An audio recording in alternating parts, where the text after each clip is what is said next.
ಹಣದ ವಿಚಾರಕ್ಕಾಗಿ ಯುವಕನ ಬರಬರ ಹತ್ಯೆ. ಬೆಳಗಾವಿ ಜಿಲ್ಲೆಯ ರಾಯಭಾಗ ತಾಲೂಕಿನ ಕುಡಚಿ ಪಟ್ಟಣದ ಸಾಗರ್ ನಗರದ ಅಂಗನವಾಡಿ ಕೇಂದ್ರ ಸಂಖ್ಯೆ 9ರಲ್ಲಿ ವ್ಯಕ್ತಿಯೋರ್ವ ಬರಬರ ಹತ್ಯೆ ಶುಕ್ರವಾರ ದಿನಾಂಕ 26/2025ರಂದು ರಾತ್ರಿ 10 ಗಂಟೆಯಿಂದ 11 ಗಂಟೆಯ ನಡುವಿನ ಸಮಯದಲ್ಲಿ ನಡೆದಿರುತ್ತೆ. ಕೊಲೆ ಮಾಡಿದ ಆರೋಪಿ ಕುಡಚಿ ಪಟ್ಟಣದ ರೋಹಿತ್ ಜಾಧವ್ ಅಂತ ತಿಳಿದು ಬಂದಿದೆ.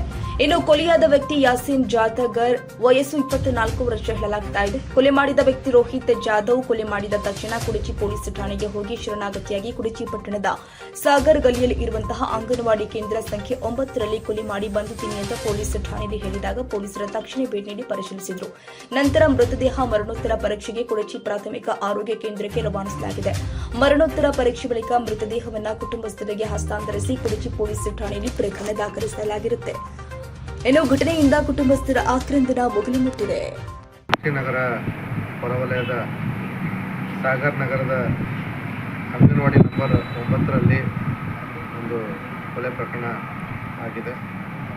ಈ ವಿಚಾರವಾಗಿ ಏನು ಈಗಾಗಲೇ ಕೊಲೆ ಮಾಡಿರ್ತಕ್ಕಂಥ ರೋಹಿತ್ ಜಾಧವ್ ಅವನೇ ತಾನಾಗಿ ಪೊಲೀಸ್ ಠಾಣೆಗೆ ಬಂದು ಶರಣಾಗತನಾಗಿದ್ದಾನೆ.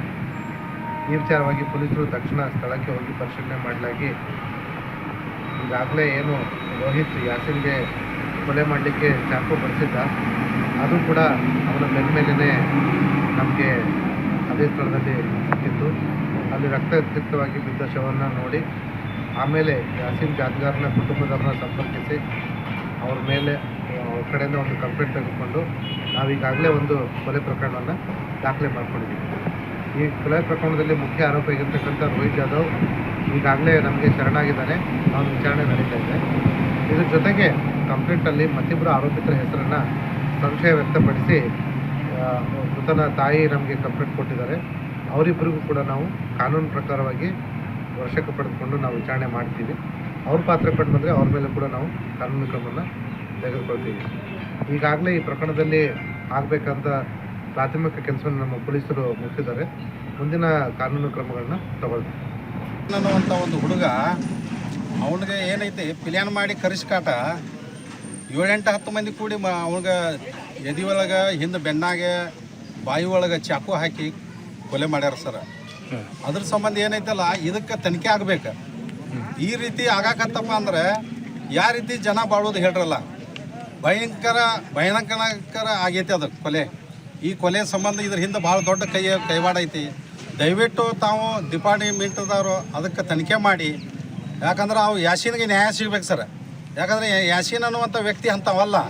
ಅಂಥ ಹುಡುಗ ಈಗ 24 ವಯಸ್ಸಿನ ಹುಡುಗ, ಅಂಥ ಹುಡುಗನ ಅಲ್ಲಿ ಕರಿಸ್ಕಾಟ ಅಲ್ಲಿ ಸಾಲಿ ಹತ್ತಿರ ಕರೆಸಿ ಅವನು ಮರ್ಡರ್ ಮಾಡಿದ್ದಾರೆ.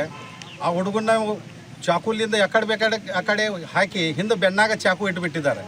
ಅದ್ರ ಸಂಬಂಧ ಅದು ನ್ಯಾಯ ಸಿಗಬೇಕು. ಅದ್ರ ಹಿಂದೆ ಏನೈತಿ ಅಲ್ಲ, ಇದು ಒಬ್ಬರು ಮಾಡಿದಂಥ ಕೊಲೆ ಅಲ್ಲ, ಇದು ಸುಮಾರು ಜನ ಸೇರಿ ಕಾಟದ್ರ 8-10 ಜನ ಸೇರಿ ಅದು ಕೊಲೆ ಮಾಡಿದ್ದಾರೆ. ಅದಕ್ಕೆ ನ್ಯಾಯ ಸಿಗಬೇಕಂತ ಹೇಳಿ ನಾವು ಇದು ಪ್ರೆಸ್ ಮೀಟಿಂಗ್ ಮಾಡಿದ್ದೀವಿ. ದಯವಿಟ್ಟು ನ್ಯಾಯ ಸಿಗಬೇಕು, ಇದಕ್ಕೆ ತನಿಖೆ ಆಗಬೇಕು. ಇಲ್ಲಾಂದರೆ ನಾವು ಕರ್ನಾಟಕ ರಾಜ್ಯದಲ್ಲಿ ಉಗ್ರ ಹೋರಾಟ ಮಾಡಬೇಕಾಗ್ತೈತಿ. ಕೊಲೆ ಮಾಡಿದಂಥ ವ್ಯಕ್ತಿ ಯಾರಂತ ಗೊತ್ತಾಗೈತೆ? ಇಲ್ಲ ಸರ್, ನಾವು ಕೊಲೆ ಮಾಡಿದಂಥ ವ್ಯಕ್ತಿ ಯಾರಂತ ಗೊತ್ತಾಗಿಲ್ಲ. ಆದ್ರೆ ಒಂದು ವ್ಯಕ್ತಿ ಬಂದ ಕಾಟ ಅಲ್ಲಿ ಡಿಪಾರ್ಟ್ಮೆಂಟ್ಗೆ ಹಾಜರಾಗ್ಯಾರ ಸರ್.